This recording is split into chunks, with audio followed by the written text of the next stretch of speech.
marketing.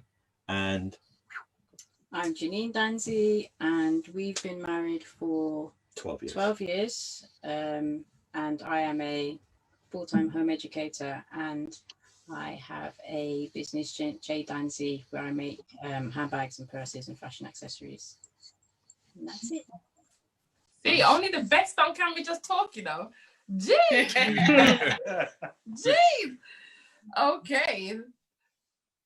So guys, today we're talking about finance, about all things money, within our relationships, how we deal with it.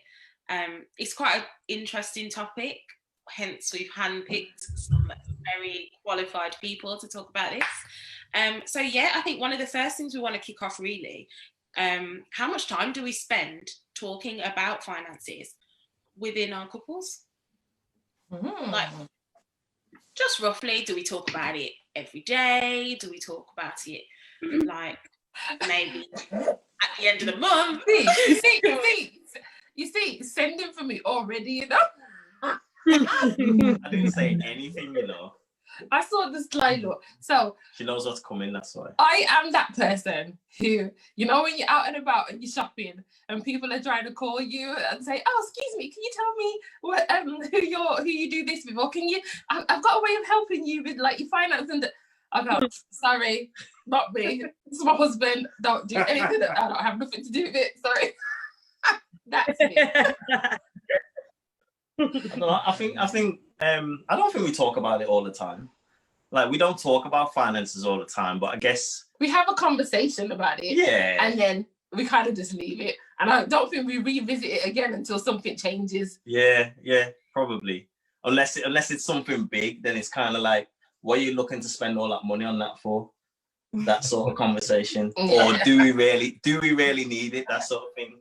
Or we're trying to get I might be looking at something that I really like, want to buy it. I was waiting for that to come. I was going to say, you see, like, do you really need another pair of trainers, another pair of Jordans? Like, yes. Really? Yes. But that's right, Marcus. Thank you, Michael. If it's Jordans, then why is there a discussion? It's Jordans, man. What if these men and their trainers? Listen, when I was younger, I never used to have Jordans. So now that I'm making my own money. Fair enough. I'm telling you, this is a bit of a running joke in our household, and I'm sure that Michael has more shoes than I do. No, you can't say the same. Technically, no, hold on. Let's qualify terms here, right? Shoes give you the impression of dress shoes and women's shoes. Trainers and casual footwear is a different kettle of fish. Yeah, Janine. I'm with you, Mike. I'm with you. Janine, has he got more handbags too? And as well, mine lasts a long time. I look after my stuff. Mine. It's a satchel. Buying mine. That's for Janine. I make mine, honey. But definitely with Romana and Omar, Romana has more shoes. Like 1,000% shoes. Shoes. I'm not into the shoes. Three or four pairs of shoes, but trainers. See? Got Jordans on. Why is it the same thing? Wait. Pause. Right. Yo, brother, bring those back up. I had those in year 8. Those are the ones. I had those in year. I was the only one in school that had those in year 8. I was so special. That was. Let's see them again. Yes, Omar. Come on, bless the people again, Omar. Bless them. Bless them again. Those are the ones with the 2 straps. Yeah, those. Yeah. That's memories. Nice. Like, those were so good. I nearly got robbed by ghetto boys from Lewisham. That's how good they were. And I had to lie about my shoe size. Like that question, what size are you? I was like, I looked at his foot and I was like, I'm a 4. And like, you're a 4. I was like, yeah, man. He goes, don't look like a 4. I goes, I squeezed my foot in, man. They're Jordans, innit? Knowledge. Michael is sharing knowledge this evening. That's your first finance tip, folks. For real. Anyway, you always have legs. Let's get back on track, man. That's memories. Anyway. We digress. But should we chocolate and sweets is not the same thing either. So that's why trainers and shoes aren't the same. Please continue. But I was finished. Okay. I'm done. Basically, Marcus, that's when we have those conversations. We have them conversations if it's going to be a big purchase, if it's going to be something. So, for example, if I'm buying a tablet or a laptop or something like that, and I'm like, really, what do you think? Do you think it's a good idea? You think I could try and get it cheaper somewhere else? But apart from that, we don't generally speak about it that much. I feel like once we've had that conversation, we don't need to. I don't think I'm a ponderer, so it might take me weeks before I buy something. Yeah. So I'll be looking at it and I'll be checking it out, basket. and I'll put it in the basket, and then I'll think about it, and then they'll go to pay it, and it's no longer in the basket. That's a sign if that happens. God tell me it's not now. You don't need it. I think my Amazon basket must have like 15 different things in there. eBay's got stuff in the basket. I'm always got stuff in the basket, but like always like nah. I've been trying to buy a new car for about a year. You won't do it. I can't do it. Same. It's want or need, and it's just like for me, Exactly. for us, it's well, let me make this point. I don't know if any of you can relate to IKEA. If I say that word IKEA, that's how often it comes up in our conversation. Because Janine's, see, the thing is, Janine's been good with a budget, and we might get to that later on. I don't know in the plan we've got a question, but she did the budgeting thing. So now I'm like, oh, okay, we're on the budget. So then she goes, we need to go to IKEA. I'm looking around the house going, Man. What do we need? Because you want to question me about trainers. Sorry to bring up the trainers again. You want to question me about trainers, but then all of a sudden there's this thing the house needs, and I'm like, the house needs it or you need it? The house doesn't count. Is it the house? And then she says, we need. I'm like, we? I'm like, is it we or you? Right? And then I'm like, all I'm saying is be consistent. That's what I'm saying. I said, I don't mind we spend. Just be consistent. When I want to get the trainer, let me get the trainer. Don't question me. And when you want to get a trinket for the house to make the house look nice. Oh, wow. Michael, stop. I can't back you there, Mike. You're on your own there. Wow. Without the wrong word. Let's define terms here. Define quick, brother. Define quick. See, that's the problem with live, man. We can't edit it and kind of do a retake. All I will say, in my defense, all I will say is, this man here told me, have a plan, do a mood board, make sure you have your color scheme down and know your plan and what you're going to get, and then get it bit by bit.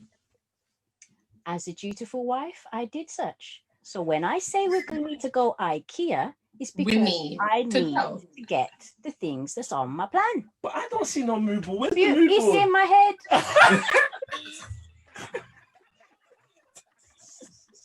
It's supposed to be on a board, not a line board. It's in my head and it's in Pinterest, and that's where it needs to be. There you go. Leave it there. Can't argue with that, man. Wow. Can't argue. What about Romana and Omar? How are you guys with the finances? Do you talk much about it? All the time. Finances is life. There you go.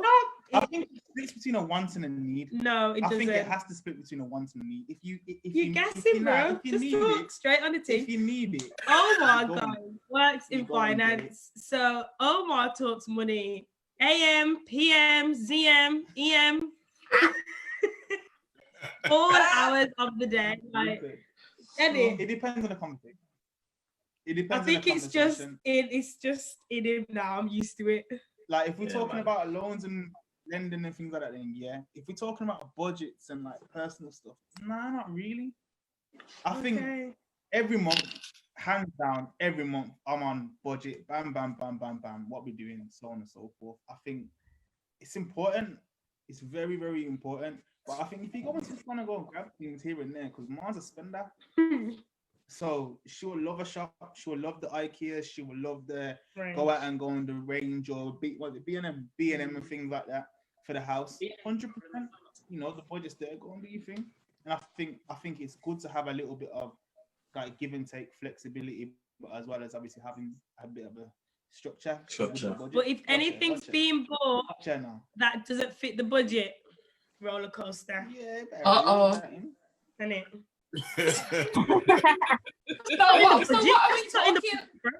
What are we talking? How, like, things that are not in the budget? Like, what are we talking about? Like an item? Similar to Janine. If I want to drop into the range and pick up some canvases, you know, change the hallway, it's like, that's not in the budget, bruv. That can wait until next. I've got an example. Now. So we were doing home improvements like 2 weeks ago, 3 weeks ago. The builder said, "Can you just go and get 2 lights and a bracket?" Ended up going to B&M. We spent about £50-60 on other things other than the bracket. We didn't even get the bracket in the end. Got the 2 things that he asked for, and we still didn't come up with the bracket. We still had to go back out and get a bracket. And I'm saying, he sent us to the shop for 2-3 things. Bags and bags and bags. And I'm like, nah, you see, I can't go with you. I can't do it. Cannot do it. Gotta go somewhere else. B&M's a curse, man. Don't like B&M. With certain shops, you have to, if you want to be on budget and you want to be strict, you have to avoid certain shops and avoid certain apps. That's the whole point why you go there, and B&M's meant to be bargain shop. You're meant to be going there to save money. Like, you go in to pop in and look for one item, and then you just find yourself over, like, just this something comes over you, and you're just like, oh, wow, I didn't think about buying that. Oh yeah, I'll go and get those. And I just try not to go. No, this is why you have to go. Listen, this is what I say to Marcus. Like, so we're going on a tangent a bit, kind of, but like, when we say that this is what you need to go to the shop and buy, this, and this, and you go into the shop and you buy this, and this, all those other things that you forgot to put on your list, you will not see because you're just going in to get this, and this, right? When you're in B&M, I'm sorry. Okay, when you're in B&M, you go up that aisle and you go, sometimes I stand in the aisle and I go, something around here I forgot to put on the list. I know it's around here somewhere. And then write it down. And then I'll go, yes, I told you I needed to walk up this aisle. That's the reason. That's because you never went into the cupboard when you used it and wrote it down. Oh my God. You never really needed it. Oh my God, shopping with a whole pre-list. Like, I'm just like, let's go in there, let's be inspired. Listen, it must be a man thing. Men want to go to the shop, get what you need, and come out. Right. Amen. We are coming back to this. I'm about to write this one down, okay? Because I'm sorry, going into the shop, is it a man thing or a woman's thing, right? Yeah, write it down. So, I mean, how easy is it, guys, for us to kind of stay on top of your finances in your couples? Well, let's have a look at individually, then as a couple. How easy is it for you to stay on top of your finances? Does someone lead it, or is it a joint effort? Should someone take a lead role on it? For us, it was For us, it was. I think at first it was kind of individual. We said, I'll pay these bills, and then should we manage these bills? And we kind of just managed them and just went on. However, we dealt with it then. But I think that the more we grew and understanding finance more, especially in the process of buying houses and stuff, we started to understand that we need to like support each other with our bills as well. And things we didn't know, like things like our credit score, things Cherie does will affect mine, and things I do will affect Cherie's as well. We didn't know about things like that. Oh, don't know, Cherie. We found out like later on, didn't we? I think just when we first got together, we just weren't that bothered. Yeah. If we're honest, like it was just like, just coasting through life. And then when we decided, no, come on, let's just be serious about things. And you're talking about buying a house, and it was like, right, let's get it together. And we were very transparent with everything. It was before the house, though. Definitely before the house. But it was like we were very transparent with what we had going on, so we could support each other. Because if you don't know what the other person's got going on, you can't. How can you support them if you need to? Do you know what I mean? So yeah. Do you think that that's something that, like you mentioned that it was before you bought the house? Do you think that's something that you need to be thinking about right from a young age anyway? do you think like that kind of stuff, so credit scores and all of that, do you think that's something you need to think about? I mean, maybe Omar, you could tap into that, like give us some knowledge. Is there quickly before Omar, because I know Omar, you're going to be the expert, and I'm here as well to learn as well, Omar. So that's a difficult one, because when you don't know, and I'm sure some of you might be relate to this, when you don't know, you don't know. So to even think about, I remember not even thinking, because I just didn't have the information. So it wasn't even in my mind, even at 20, 21, even 22, 23, 24. And that's another discussion about self-belief, your experiences with money, how the rich are perceived in your family circle, your social circle, getting loads of money, especially from a Christian background, how people view loads of money, these negative associations. So it's not until I got married, child, it's like, oh, what am I going to leave for them in the future?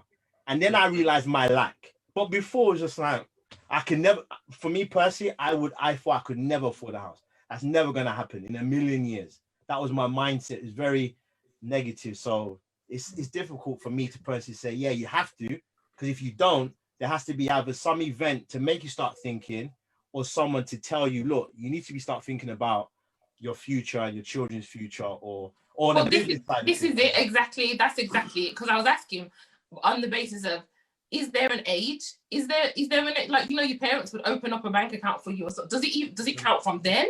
Is it something that comes when you're a teenager? You know, what does it come when you're 18? Like, when does it start? With like your credit profile, you build your credit profile from, I would say, from the age of 18, I would say roughly. That's when you start to kind of take things out. So if it's mobile phones, or there's certain accounts that you can take out that will be on there straight away, like a basic current account, things like that. But I think the main thing is with credit is because a lot of there's not a strict sort of consequence that you will see straight away. Like, you know, if you do something bad on the road, it's going to be a consequence that the police is there, or it's like, you know, maybe like a family member may just draw you up or whatever that may be. But with credit, it's 6 months, 3 months, maybe a year, and maybe no one may even knock the door or anything like that. So you'd think, I can take this phone out, or I can take this Apple tablet or whatever it may be, and if I don't pay it, then it is what it is. Do you know what I mean? And I think because there's not a consequence that comes at you straight away, it's only months down the line, people feel like it's easier just to deal with, rather than saying, okay, well, you know, the police are going to come knock on my door or something like that. Like, you don't feel like something's on you.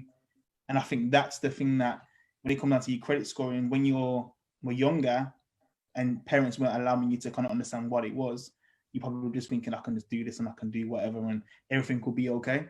But then only later on down the line, you get a CCJ and things kind of pop on your credit profile, and you actually have an understanding of what it is and what it was. And you're like, oh, wow. Is there some weight behind where people say about having a landline? How do you mean?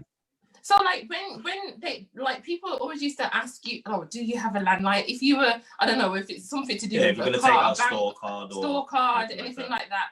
They always ask, do you have a bank, a landline? Do you have a bank, a landline? Yeah. Is that just an irrelevant question, or?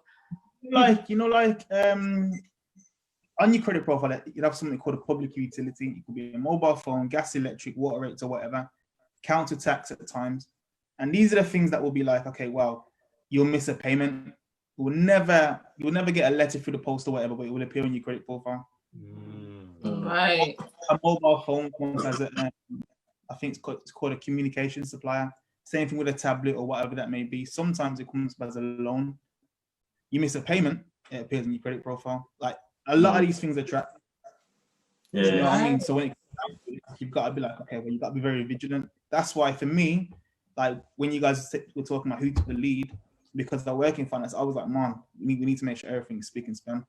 If you've got a car and you're taking it back, make sure that it's proper, and make sure you're tracking your credit profile every 30 days. And I don't know, like, there's times where I think you got caught out.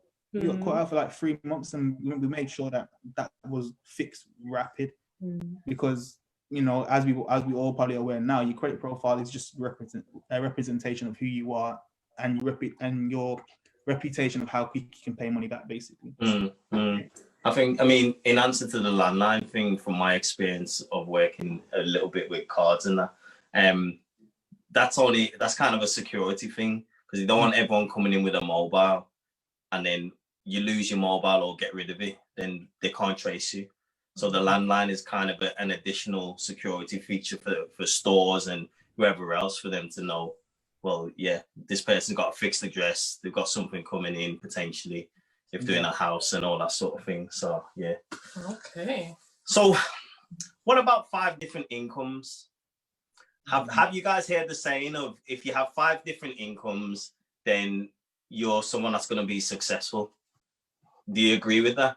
That include does that include your actual job? Main job? Yeah.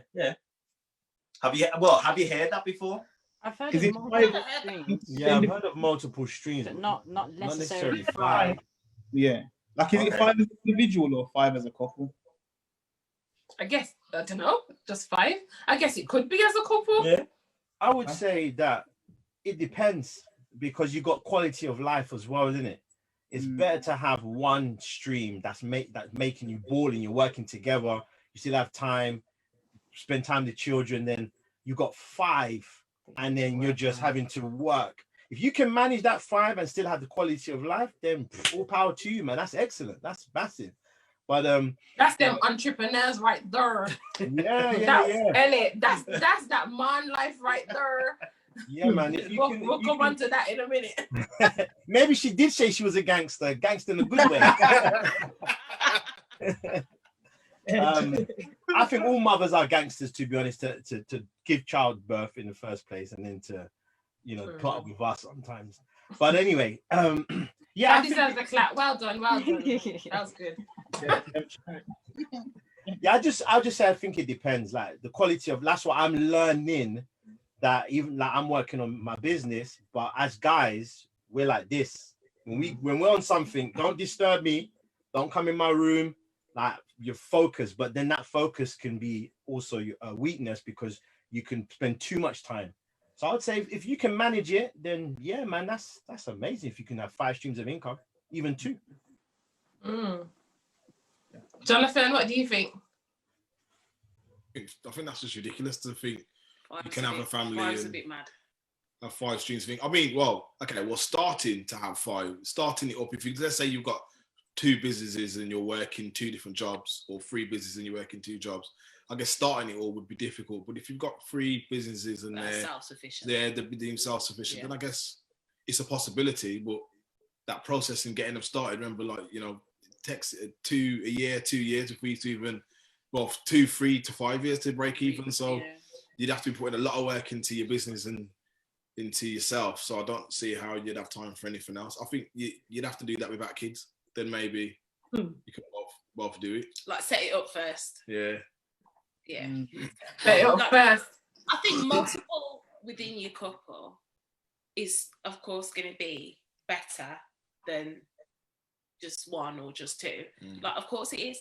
But then, like Michael's saying, it's having the balance. But as much as I agree with that wholeheartedly, and Jonathan would as well, it's having the balance, it's having the family time, it's taking time out for yourself and your own mental health, and not being so stretched that you're not functioning. Not everyone is wired that way. And I think that's what we have to remember. Like, some people are quite happy to just be, one track. Like, that's their end goal. Nothing else is a priority to them. For us personally, I just couldn't see that would work. Like, that's mad. I think you're right. Because I look at my diary and I look at all the things that I have to do between me, Marcus, and the girls. And I have to take some deep breaths, because I just think, like, I have to take some breaths because it is a lot. But then you got the elites, you get me? You have them category that are the elites, like Romana, that are just they're just on some next level, and they do exceptionally well. They do it with ease, and they make it look just like it's just a breath of fresh air. Yeah. So, Mar, this is you, girl. Like, go on. Let us know. I think we're coming from, all of you guys have kids, right? Yeah. So Yeah, already we're in a different kettle of fish because me and Owen, we're child free at the minute. We don't have kids. So I think we have more time on our hands to be doing things for ourselves. However, I kind of disagree with what everyone's saying in regards to you need to have more time on your hands to have multiple streams of income, because there's different ways that you can have income. So obviously we have the typical one, which is obviously a full-time job that you're trading your time for money. You don't have to necessarily launch a business to have a second stream of income. You can be an investor. To be an investor, you don't even have to be present. You can put your money into something and then just let it come back. So that's the second stream. So you got your first main job, then the investment. Yeah. Then obviously you can have a business of your own, which I would recommend, just saying. I know it takes lots of time to get it off the ground, like you said, Jonathan, to break even. But you know that the time that you're putting in, that's going to be your lasting legacy, as opposed to working for an employer where you're making someone else money. The time and your skill set, your knowledge, everything you're putting into this company to make that CEO rich. Imagine if you did that for your own entity, how rich your family could be, your children, what you leave behind for them as well. The time that you put into this job, if you put this into your own little empire, just throwing some nuggets out there. There's a book as well. I think it took me about 2 years to write a book, but once it's released, that's passive income as well.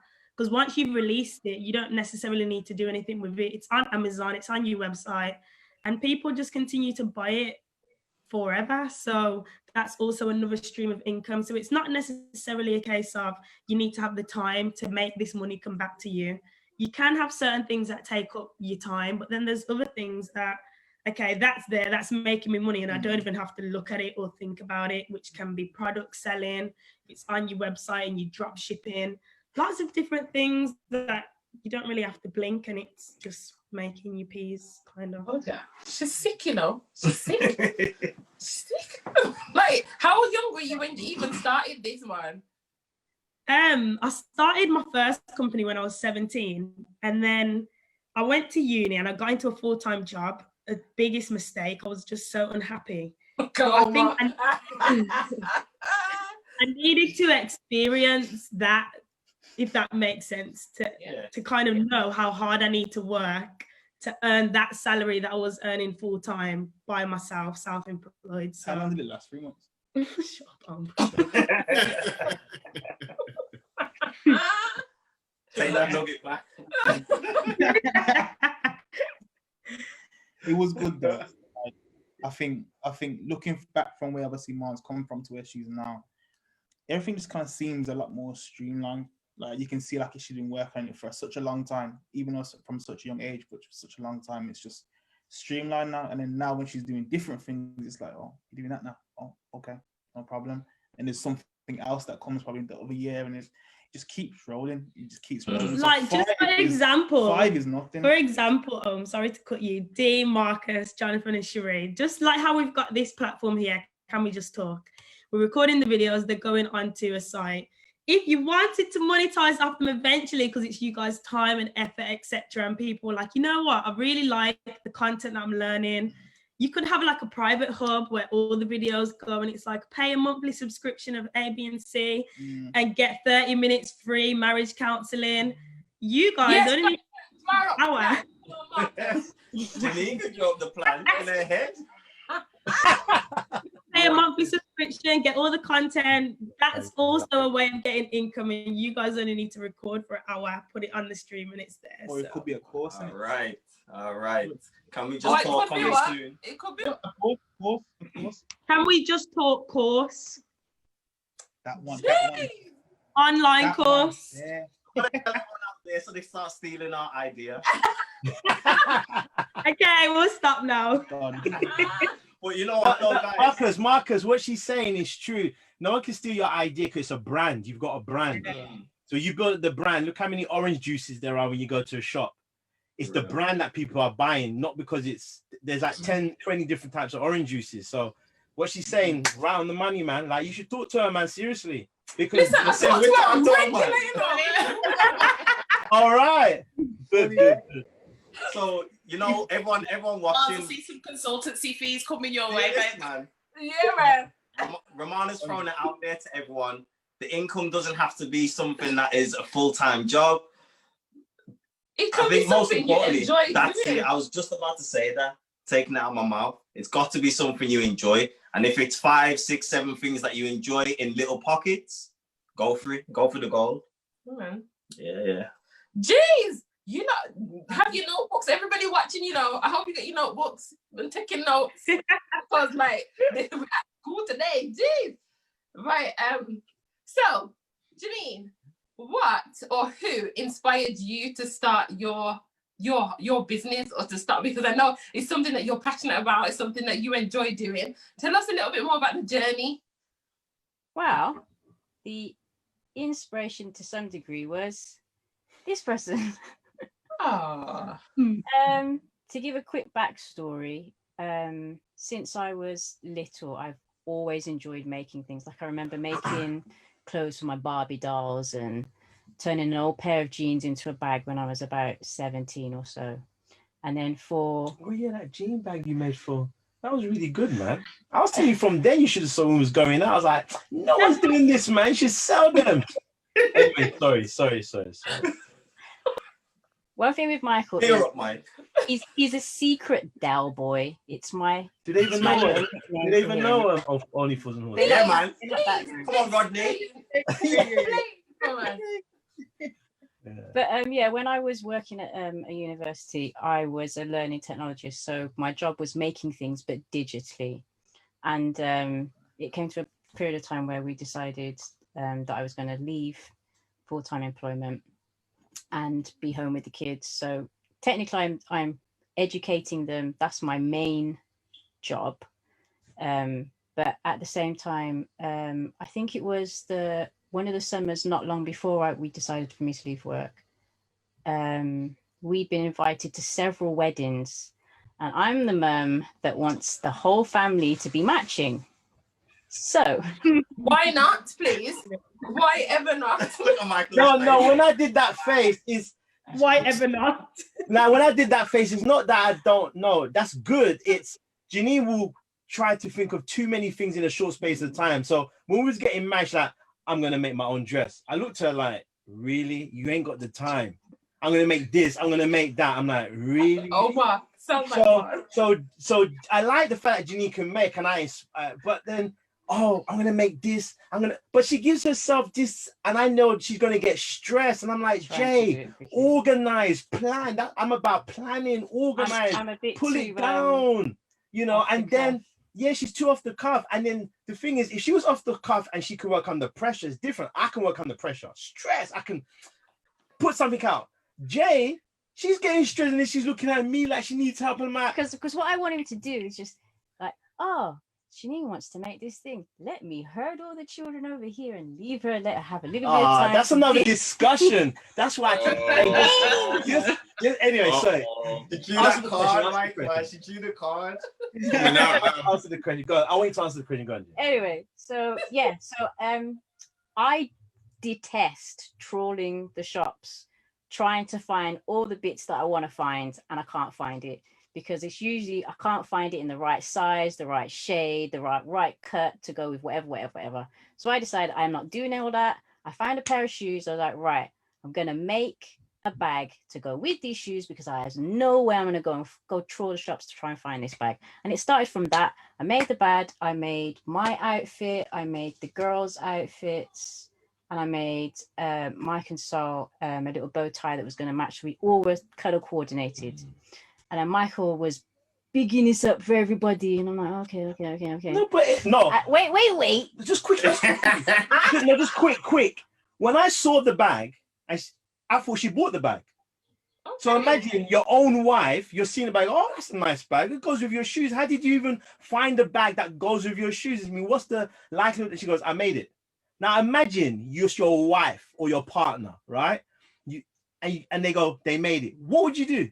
You'd be like, remember, you're saying it's good, but you didn't know they made it. So it's sincere. It's not, oh, it's because of my wife, I'm going to say you're good. I'm not like that. I'm not that type of husband, right? I speak the truth, right? So it was a good opportunity for her to get boosted. And I was like, what? That's it. Game over. That's it. You made that? I didn't even know you had that gift. So it was game over. Go on.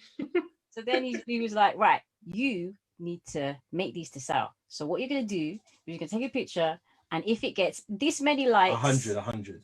Right, 100 likes, then you're going to start selling to make. I said, is that a deal? And she's like, a bit apprehensive. Because if you don't get 100 likes, we'll leave it. If you get 100 likes, then boy, to me, there's a market. Yeah. So let the market preach. So she got 100 likes. That was the beginning, really. And then it was just a labor of love from then. Because when I look back at that first bag, I'm like, this is absolute rubbish. Wow. Honestly, though. Stop it. Edit that bit out. Edit the live somehow. I'm saying in comparison to what I make now. Yeah. Oh, practice makes perfect, isn't it? Yeah, but you shouldn't have said that, because creatives are you're always gonna judge your work hardly. It's true. But no one's gonna look at the bag and go, creative, you do. I'm constantly critical of what I make. God.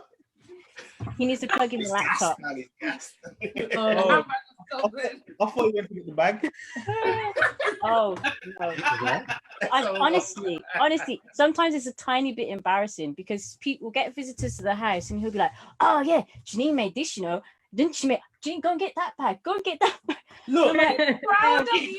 No, but the thing is, when it started, I didn't know Janine could even do this. I'm looking at the bag, I never forget it. She took a picture of it. I thought, oh, that's a nice bag. Like I just said, how did you get a bag for your shoes? I made it. She just said it like, and when you see what has to be done, everything's in 2D, flat material, and it comes to a 3D thing. I'm looking at the pattern going, how do you even figure that out? She makes it. And because she's not going to promote, I said, well, boy, I'm going to promote this thing, because if I go to her Instagram, just go Instagram, J Danzy, you look at the quality and you'd be like, you made it. So I'm sorry, man. Like, if it was rubbish, I wouldn't say nothing. I'd be like, you're my wife, nice, I love you, but I don't think no one's gonna buy that, right? But the things are so good, I can't but preach it. Anybody, I'm like that. Anybody that's got something that's good, but it's true.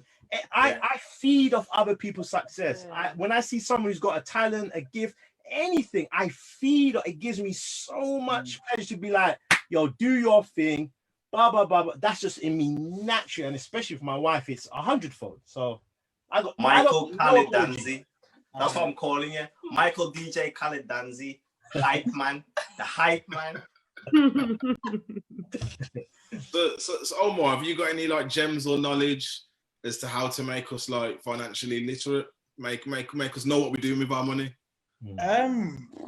Where to start? I would say, I think it always starts obviously with with yourself. You need to have, obviously, I would say, budget for one, knowing what's obviously coming in, knowing what's going out, and knowing what's left for you, because what you find is a lot of people spend what's actually not left for them. Like, your bills will go out and then you'll overspend, for argument's sake, on random things. And then how do you react to things that happen? So for argument's sake, say you obviously got your house and whatnot, and for whatever reason you had like account tax arrears or like water bill arrears or whatever that may be. Do you have anything in like an emergency fund that you can actually react to and say, well, don't worry about it? Like if it was a partnership, take the stress off man, I've got it already, don't worry about it. Or are you someone that's reacting to it and saying, where can I find this money? Like, now you've got to go out and do something else, work harder, or find it somewhere, rob Peter to pay Paul to get this bill or arrears covered. So those are the two things I would start off with. Definitely, obviously, budget and save to have some form of emergency fund behind you to make sure you got yourself covered. 1 second. Could I interject just quickly? How old should I start? Let's say I'm a kid, or let's say I'm 17, 18. Like, how old should I start thinking about stuff like this? I think saving, it should be something that you start from a young age. Could be 10, 15, 20. What I've always said, like from anyone that I've mentored ideally, is if you are new to saving, start off with one note, pick your favorite note, 20, 10, 5, whatever it may be, and just save it. Every time you see it, save it. And then review it at the end of the year to find out exactly how much you have saved, because that could be then. I like that. It works, you know. I'm sure we did that one time. We did the whole £5 note thing one time, where when you could spend money, actual cash. So we did that exact thing. So anytime we got change back, and it was a £5 note. That's when it was. Yeah. It was when the £5 notes were new. Yes. So that was the first one that changed, didn't it? It was the first one that changed. Yeah. So when we got a new £5 note, we'd save it and we put it in a little piggy bank. So we didn't even go into a bank account. It was just saved in the house in a piggy bank. So every time it was a brand new one, you got to save that. And mate, the amount of money we saved was quality. Trust me, that's like a holiday to Jamaica or something like that. Yeah. Wow. Yeah. For real? You don't realize that. I don't see that many £5 notes pass through my hand. Sorry, I forgot you deal with the 20s. How long was you deal with them 20s and them 50s, and it SARS. But there's you not going to the bank. You're not going to the bank and drawing out them £15, £20 notes. That's you. Not me. So I mean, there's another challenge, even based on what you were saying there, Omar. I've heard of one called the £5 challenge as well. Not the one that we did, but it's a case of what is it now? Anytime you pay for something over £20, you put £5 into savings. So even stuff like that, just where you can do quick savers, quick and easy. Hard. Nah, it's not. I think that one's hard. Why? Because you don't spend over £20. Yeah, because I don't want to go and spend more. It's like I don't want. No, but it's true. You do what works for you, innit? You know what it is? I think as well, on the same kind of lines. When you're saving, so for example, that some banks that I know that one of my accounts, they will say, well, if you're say I'm buying a top and it costs £26, they'll say, right, we'll round it up to the 30, and then that is you saving. So you're not, so it's a round figure. Yeah. So I'm like, okay, then well, I'll round it up. It doesn't sound as bad, but if my top is £20, then I'm gonna say, okay, well, let me take 25. Just to, nah. Even though it's only a couple of pounds, that to me is like, nah, that's too much. I feel like I've gone too far. Okay. Well, I guess you do what works for you. Yeah. Come on, give us some more gems. Omar. I would say, especially before you becoming a homeowner, insurance and wills and getting your ducks in a row with that. So you haven't got to be a certain age. You could be at any age to obviously have a life insurance, as long as you have either like a dependence or something that's like an insurable thing, like a responsibility that you have. Like we found out when we became homeowners, like make sure that you got your life insurance in a row. Make sure it's reviewed every, say, 4 to 5 years to make sure that you're covering the right things. Otherwise, if you are trying to leave a legacy for children or whatever it may be, it might be a situation when you haven't covered yourself for enough. And you've a lot of people that, you know, especially obviously funerals that I've been to, family members are paying for it. Which doesn't make sense. That's what life insurance is for. Do you know what I mean? Jeez. Yeah, that little wisdom, you know. Lastly, I would say from a couple standpoint is definitely speak salary. I think personally, because I need to know exactly obviously what we're dealing with. If I'm trying to do a budget or Mark's trying to do a budget, you can't budget if you know my income's like £2,000 a month. You can't be budgeting for £2,400 when my income doesn't cover that. Do you know what I mean? So I think doesn't the love say it? Doesn't the love, you know, make the rest? No. Having that conversation is essential, just to kind of find out where the common ground is and who's going to pay for what, as Jonathan was saying. Like, who's paying for what? Are you paying for half? I'm paying for half, 60%, 40%. Understand what the expectations are from the jump. And yeah. That's good advice, man.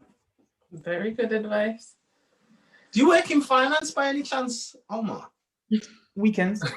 Did you just say no chance? Weekends. Weekends. Come on.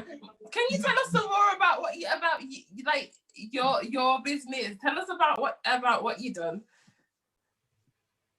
I know you said about you've why you looking like you don't want to talk about it. Like this girl is killing it all around Birmingham, making up. Yes, man, you. Oh, sorry, I thought you were talking to Om. No, you. Okay, sorry, Dee, what was the question? So, like, tell us about what you've done. Like, recently, you've been so busy. You've had your hand in so many different parts in it. So, like, what is it that you've been doing? Okay, so we opened Eloquent Art Centre in September, first week in September. So, just thanks, guys. It's closed now because of lockdown, gutted, but we moved. So just to give a bit of a background story, when I was 17, I launched a dance company with my mom. Just thought we'd have a little dance class, invite some kids to come down. I think the first dance class, we had about 10 kids, and I was like, yay, success. Didn't realize God was going to blow it up into some big community organization that now like over 100 young people. Wow. Didn't sign up for God, but still here, still on board. So I have the dance company with my mom. So the Eloquent Art Centre was birthed out of that dance company, just thinking that we're renting these schools, giving our money to these people, and it's just crazy. So why not have our own space? Half the time when dance class is finished or mentoring sessions are finished, we can't get the kids out of the building anyway because no one wants to leave. Until we say, who wants to clean? Everyone goes home. Just thought, let's have our own space where we can develop these young people and our community to be creatives in different areas. So we got a 2-story building with a music studio, dance studio, podcast recording, photography, makeup. We went to town because our generation needs this. You know, we owe it to them to pour into them. And you want to just dance? Absolutely. Yeah, I did. I thought it was just dance, but God soon showed us that it's not that. So yeah, we have the dance company and the art centre, and then I'm a teacher, so I have my own maths tuition company as well. So yeah. And there's one more. There's one more she keeps forgetting about, and I think I'm quite like Michael with this one. Oh gosh, it's a company called Spirited She. Yeah. Yes. It's a company called Spirited She. I'm putting it out there. And there's a company called Dear Future Self with the books, because there's 2 features. And it's what, digital art. So you can put it on bags, which we might have to speak to Janine about 100%. You can put it on tops, t-shirts, anything basically. You can just transfer it from the actual iPad to whatever obviously you want, whatever sort of clothing you want, or a poster or whatever, things like that. That's called Spirited She. Thanks.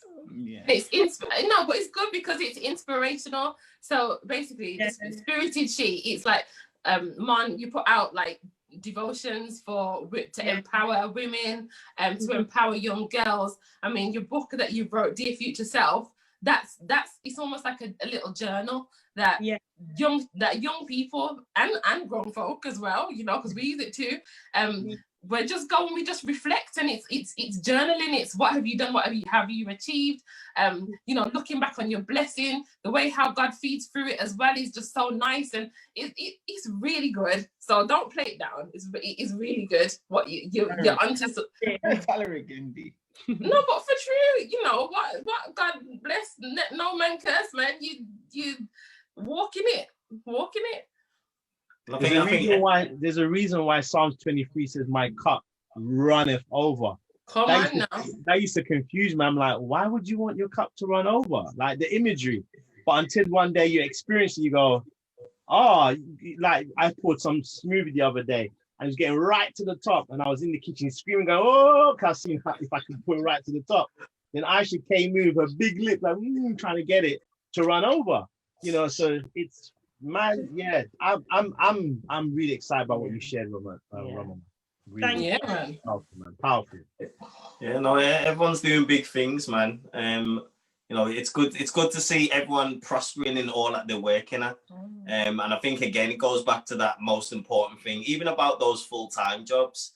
If you don't enjoy it, my advice would be to come out of it and find something else to do that you do enjoy. Because if you're gonna wake up every morning and you don't enjoy it, You're gonna wake up every morning, want to or have to go to it, but you're gonna hate it, and it can be depressing. It can stress you out. You're not gonna enjoy your life doing it. So yeah, definitely. Can I share something quickly, Marcus? One of your questions, something practical with the children about finance. You mean during the first lockdown in March, she made a mask for me, right? So again, I took a picture of it, put it on my Instagram, put it on Facebook. I didn't really want to wear a mask, right? But I wore it because I was like, hey, you never know. Sales just went through the roof. Like, she was inundated. It was crazy. No exaggeration. We were sitting at the dinner table and the phone's just pinging every day. Ping, with orders. Ping, ping, ping. Wow. So she's trying to get our elders to help out. You know how she's dragging her feet. So I said, Jay, incentivize it, man. They're kids. They don't see things as we see things. It's a pay her. I said, don't change it to you. So how much would you paying her? She was getting a good wage per hour. How much divulge her earnings. Yeah, that's private, Michael. You're not She made a literally, when I heard how much she got, I was like, what? Because anytime I said, Isabel, come help me cut this, Isabel, yes, yep. And then she was sure, she had a little timesheet. She came, Mummy, you need to write down how long I worked for. And she was dedicated, and now she was willing to help out anytime because she saw real money going into her account.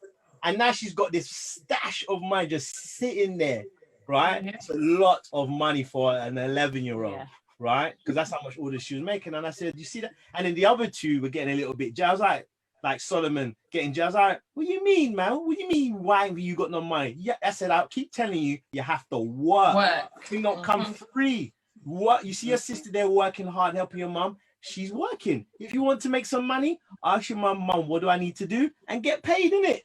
So that was one. You know, on the other side of that, going back to how things were in lockdown, a lot of my friends, and also because I'm a teacher, there's a lot of parents who were saying that they were doing the same thing, and they were charging the children for snacks.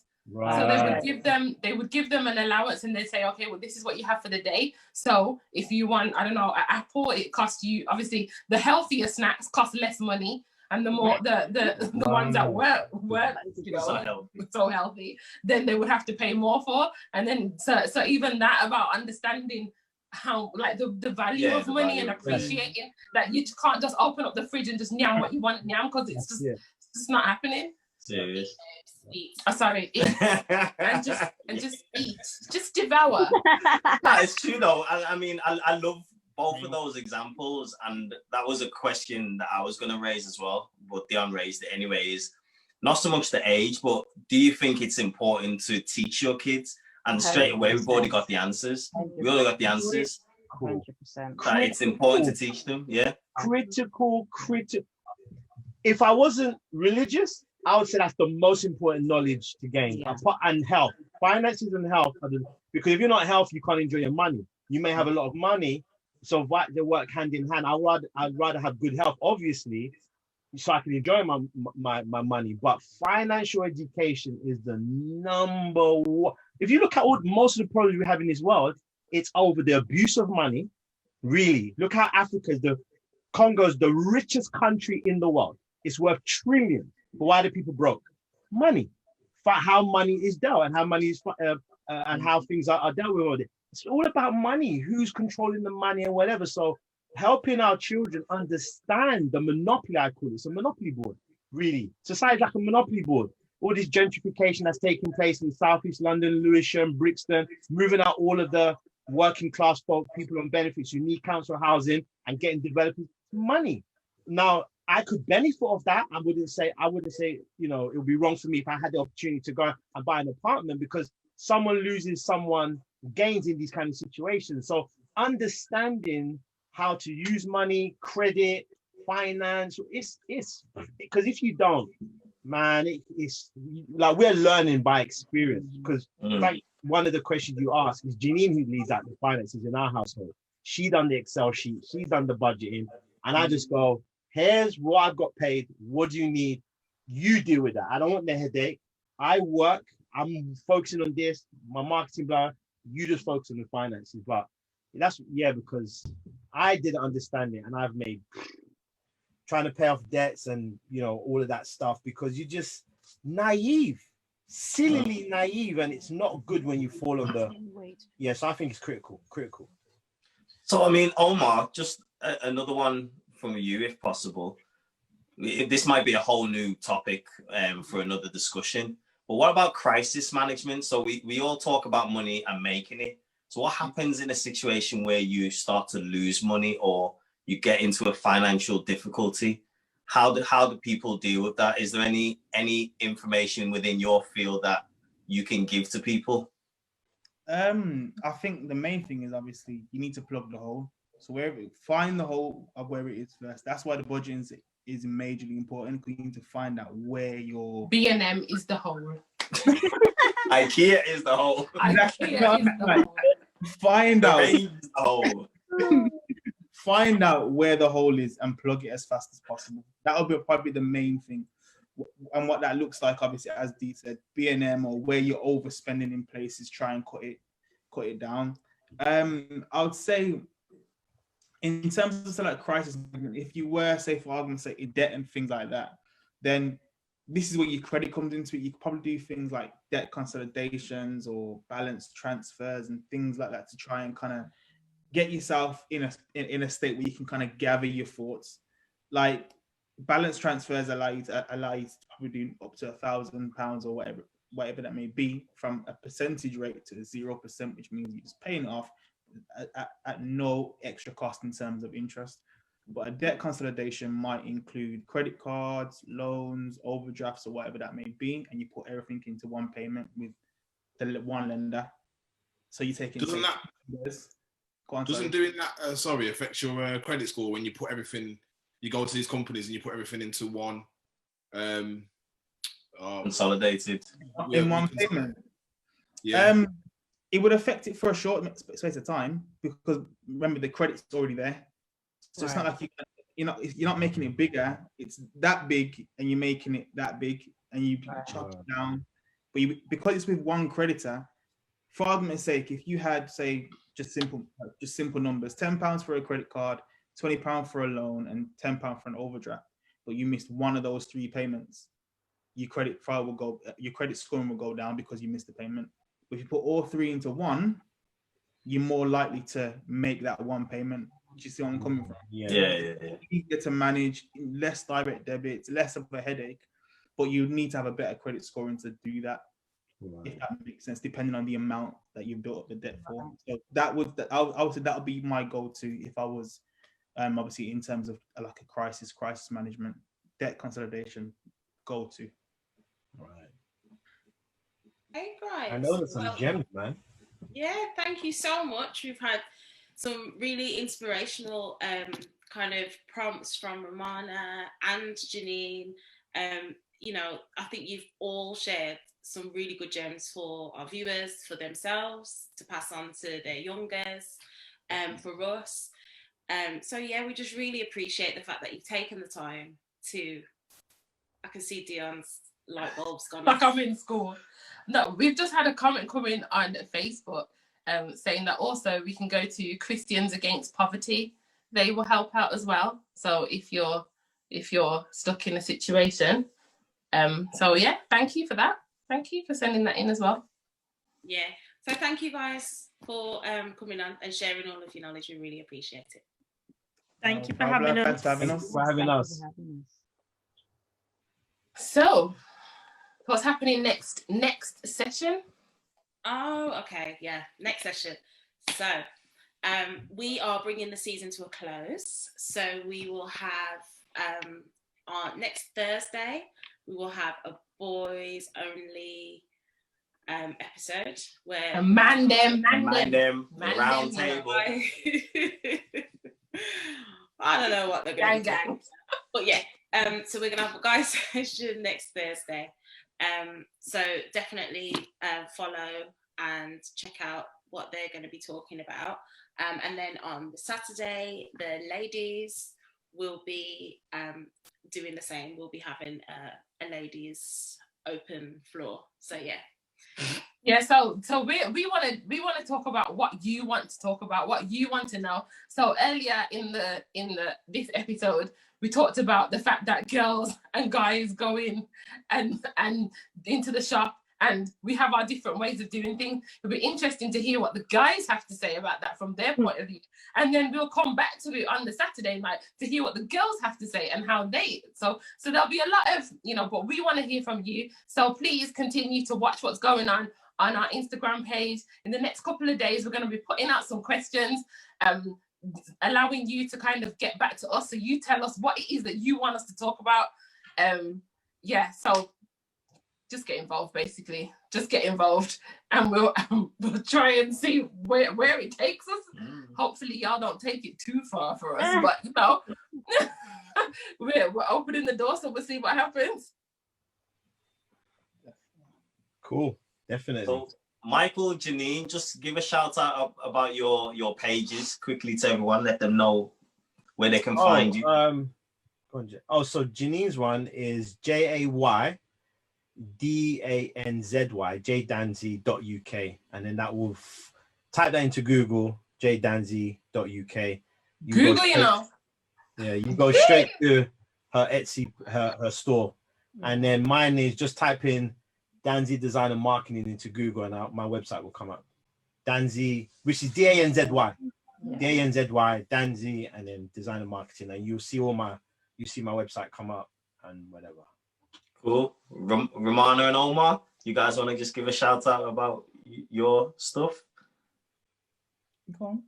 Mr. OJB on Instagram. Omar's going to be dropping some new financial advisory sessions starting next week. Definitely financial. So need to put myself in, to be honest. And then myself, Romana ZM and Eloquent, wherever on Google also.